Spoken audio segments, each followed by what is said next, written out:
Hello friends, welcome back to my channel smile openly with doctor Poonam. दांतों और मसूड़ों से रिलेटेड जितनी भी प्रॉब्लम होती है, यानी कि ओरल रिलेटेड जो समस्याएं होती है, उनमें से एक बहुत ही कॉमन प्रॉब्लम होती है, वो है पायरिया की प्रॉब्लम। हमारे देश में लगभग 70 to 80% लोगों को पायरिया की शिकायत रहती है। किसी के माइल्ड पायरिया है तो किसी को मॉडरेट पायरिया है, या फिर कुछ लोग ऐसे जिनको बहुत ही ज़्यादा सीवियर पायरिया भी है। तो आज के इस वीडियो में मैं आपको पायरिया के शुरुआती लक्षण बताने जा रही हूँ, ताकि आप शुरुआत में ही पता लगा सको कि आपके दांतों में या मसूड़ों में पायरिया की बीमारी तो नहीं हो गई है। शुरुआत में अगर पता लग जाएगा तो ये आपके सीवियरिटी में नहीं कन्वर्ट होगा, यानी कि आपके जो पायरिया की जो स्टेज है वो स्टार्टिंग में ही उसका ट्रीटमेंट हो जाएगा और आपके एंड तक, यानी जो पायरिया की एडवांस स्टेज है वहाँ तक नहीं पहुँचेगा। क्योंकि एक बार पायरिया की एडवांस स्टेज तक पहुँच जाता है, जिसको हम सीवियर पेरियोडोंटाइटिस बोलते हैं, उसके बाद इसका इलाज है वो काफ़ी मुश्किल हो जाता है। तो वीडियो को अंत तक जरूर देखिएगा। साथ ही पायरिया के लक्षण बताने के साथ साथ मैं आपको इसका ट्रीटमेंट भी बताने वाली हूँ कि क्या हम घर पर इसको कैसे ठीक कर सकते हैं और कैसे डेंटिस्ट इसको ठीक करते हैं। तो वीडियो को अंत तक जरूर देखिएगा, ये बहुत ही ज़्यादा हेल्पफुल होने वाला है। वीडियो शुरू करने से पहले अगर अभी तक आप लोगों ने चैनल सब्सक्राइब नहीं किया है तो प्लीज़ सब्सक्राइब कर लीजिएगा। बेल आइकन को प्रेस करना बिल्कुल ना भूलिएगा, ताकि आपको न्यू वीडियोस की नोटिफिकेशंस मिलती रहे। तो चलिए शुरू करते हैं आज का टॉपिक। पायरिया के शुरुआती लक्षण क्या होते हैं, कैसे आप पहचानोगे। अगर आपको शुरुआत में ही जानना है कि आपके मुंह में मसूड़ों की प्रॉब्लम तो नहीं है, मसूड़ों की बीमारी तो नहीं है, इसके लिए जो सबसे पहला सिम्टम्स होता है वो है ब्लीडिंग गम्स। जब आप ब्रश करते हो और ब्रश करते वक्त अगर आपके दांतों और मसूड़ों से खून आ रहा है, तो कभी कभी क्या होता है, ओकेजनली किसी कारण से कभी मतलब ऐसे होता है कि महीने में एक बार या कभी आ गया, तो ये नॉर्मल होता है। नॉर्मल जो जिंजीवाइटिस होता है उसकी वजह से आ सकता है, या फिर आपकी ब्रश है उसकी वजह से चोट लग गई है उसकी वजह से भी आ सकता है। लेकिन आपके रेगुलर बेसिस पे अगर आप ब्रश कर रहे हो, ब्रश करते वक्त अगर आपके खून आ रहा है, तो वो पायरिया का शुरुआती सिम्टम होता है। इसके अलावा क्या होता है, कभी कभी आप अगर कोई चीज़ खा रहे हो, जैसे कि एप्पल खा रहे हो या कोई और भी खाना खाते वक्त आपको अगर फील हो रहा है कि आप जोर से आपने बाइट किया और आपके मसूड़ों से खून आ रहा है, तो ये भी पायरिया का शुरुआती सिम्टम होता है। इसके अलावा अगर आपके मुंह से बदबू आ रही है, स्मेल आ रही है, स्मेल आने के और भी कारण हो सकते हैं। जीभ में अगर प्रॉब्लम है तो स्मेल आ सकती है, या फिर आपका पेट खराब है या मुंह की और कोई प्रॉब्लम है तो भी कभी कभी स्मेल आती है। लेकिन अगर आपके दांतों और मसूड़ों से ब्लीडिंग भी हो रही है और आपके मुंह से स्मेल भी आ रही है, तो ये आपके पायरिया का शुरुआती लक्षण है। अगर आपके मसूड़े हैं वो फूले हुए हैं, सूजन आ रखी है, आप दबाते हो तो आपको प्रेशर फील होता है, यानी कैसे सॉफ्टनेस फील हो रही है, तो इसका मतलब आपके पायरिया की बीमारी हो सकती है। अगर आपके दांतों में सेंसिटिविटी फील हो रही है, नॉर्मली सेंसिटिविटी बहुत सारे जनों के दांतों में एट्रिजन की वजह से होती है, लेकिन पायरिया जिनको शुरुआती स्टेज होती है उनके भी सेंसिटिविटी की समस्या रहती है। तो ये जो सेंसिटिविटी होती है वो रेगुलर बेसिस पे नहीं होती, कभी कभी फील होती है। तो अगर आपको कभी कभी अपने दांतों में सेंसिटिविटी फील हो रही है तो ये भी पायरिया का लक्षण हो सकता है। अगर आपको मोबिलिटी फील हो रही है, यानी आपको ऐसे फील हो रहा है कि आपके दांत हिल रहे हैं, तो ये भी पायरिया का लक्षण है। आपके दांतों में पीले भूरे रंग के दाग जम गए हैं, जिसको हम कैलकुलस बोलते हैं, स्टेन लग गए हैं, तो उसकी वजह से भी आप ये सोच लीजिए कि कुछ ही दिनों में आपके पायरिया की प्रॉब्लम हो सकती है। क्योंकि जो हम खाना खाते हैं वो हमारे दांतों और मसूड़ों में फंसता जाता है, अच्छे से ब्रश नहीं करने की वजह से या फिर किसी और कारण की वजह से वो आपके दांतों में फंसता जाता है, और फंसते फंसते वो आपके मसूड़ों तक पहुंच जाता है, और वहाँ पे ये टार्टर में कन्वर्ट हो जाता है, जिसको हम कैलकुलस भी कहते हैं, और वो ये हार्ड फॉर्म होती है।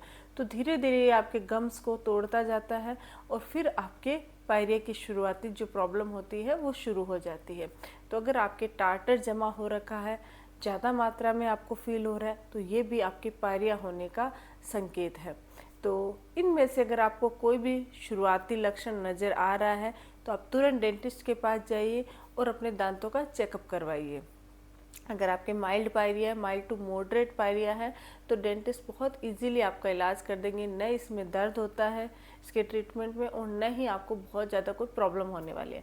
लेकिन अगर आपके ये एडवांस स्टेज में पहुंच जाता है, यानी आप इस सिचुएशन को इग्नोर कर देते हो और आप डेंटिस्ट के पास नहीं जाते हो, इसका ट्रीटमेंट नहीं करवाते हो, तब क्या होता है कि धीरे धीरे आपके मसूड़े अपनी जगह से हटने लग जाते हैं और दांत है वो बहुत ज़्यादा हिलने लग जाते हैं। बहुत बार ऐसे होता है कि गम्स बिल्कुल चले जाते हैं, जिसको हम गम रिसेशन भी कहते हैं। तो ऐसे सिचुएशन में ब्लीडिंग होना भी बंद हो जाता है और मसूड़े हैं वो अपनी जगह छोड़ देते हैं। तो बहुत जल्दी दांत है वो गिरने लग जाते हैं, हिलते हिलते फिर निकल ही जाते हैं।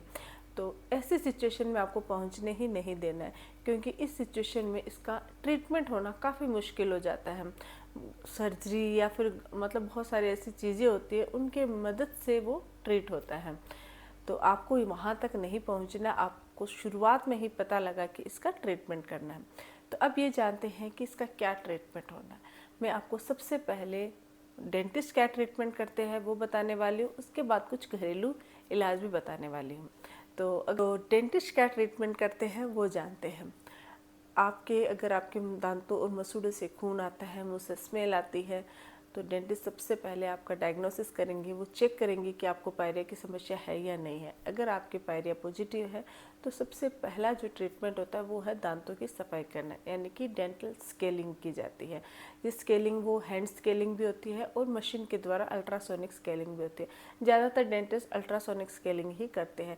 इससे आपके दांतों और मसूड़ों में जमा जो प्लाक होता है, पस होती है, उसको निकाल दिया जाता है, जिससे मसूड़ों में रिलीफ फील हो जाता है। मसूड़े है उस पर ब्लड आना बंद हो जाता है। और कुछ मेडिकेशंस आपको प्रिस्क्राइब की जाती हैं, जैसे कि डेंटल जेल हो गए, माउथ वॉश हो गए। उनसे आपके जो मसूड़े हैं वो फिर से दांत के ऊपर चिपक जाते हैं और सेट हो जाते हैं। ये जो स्टार्टिंग जो ट्रीटमेंट होता है उसमें बहुत ज़्यादा वक्त नहीं लगता, 20 से 25 मिनट के अंदर अंदर आपके दांतों की सफाई हो जाती है। और बहुत सारे ऐसे लोग हैं जिनके अगर शुरुआती स्टेज है तो जो पहली स्टेज होती है उसमें ही इसका ट्रीटमेंट हो जाता है।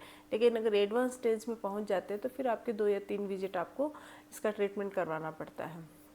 तो दांतों की सफाई की जाती है। बहुत ज़्यादा यानी माइल्ड से मॉडरेट सिचुएशन है तो फिर स्केलिंग के साथ साथ रूट प्लानिंग भी की जाती है। रूट प्लानिंग का मतलब हो गया कि आपके दांतों की जो रूट होती है वहाँ पे जो टाटर जम गया है या पस बन गई है, वहाँ से पस और टाटर को निकाला जाता है।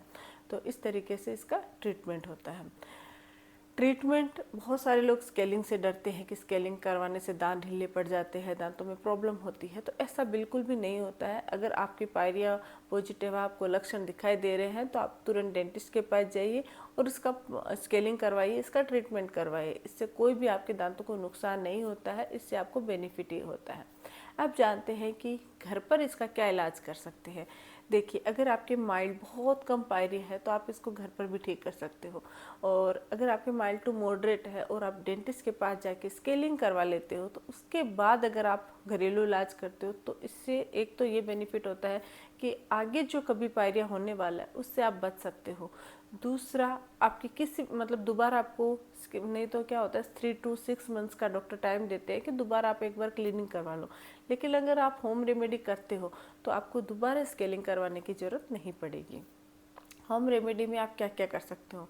सबसे पहला है गुनगुने पानी में नमक डाल के कुल्ले करना। 1 गिलास गुनगुना पानी लेना है, 1 चम्मच नमक लेना है और उससे अच्छे से कुल्ले कीजिए। दिन में 2 से 3 बार अगर आप कुल्ले करते हो तो एक तो ये नेचुरल एंटीबायोटिक का काम करता है। जो नमक है वो आपके माउथ वॉश का भी काम करता है, मुंह से स्मेल और बदबू को मिटा देता है। नमक में एंटीबैक्टीरियल और एंटी इन्फ्लामेटरी गुण भी पाया जाता है। इसका जो बैक्टीरियल गुण है वो आपके दांतों में और मसूड़ों में मौजूद जो बैक्टीरिया होते हैं जो उनको डिस्ट्रॉय कर देता है और आपके मसूड़ों को मजबूत करता है और दांतों को भी मजबूत करता है। इसके अलावा ऑयल पुलिंग एक बहुत ही अच्छा ऑप्शन होता है दांतों और मसूड़ों की बीमारी दूर करने का। आपको क्या करना है, नारियल का या फिर तिल्ली का तेल लेना है, उसको अपने मुंह में लेना है, अच्छे से घुमाना है। जितनी देर मुंह में रख सकते हो, घुमा सकते हो उतनी देर घुमाइए, फिर उसको स्पिट कर दीजिए।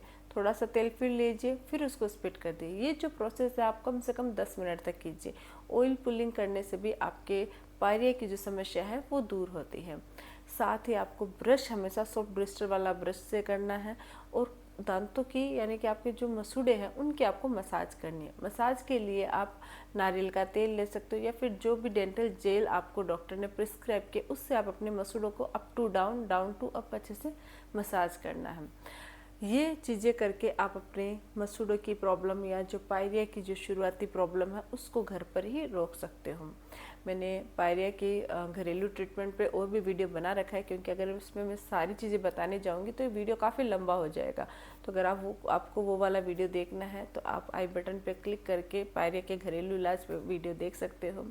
आई होप कि आपको वीडियो अच्छा लगा हो। अगर वीडियो अच्छा लगे तो प्लीज़ चैनल को लाइक कीजिए, शेयर कीजिए और सब्सक्राइब जरूर कीजिएगा। Thank you.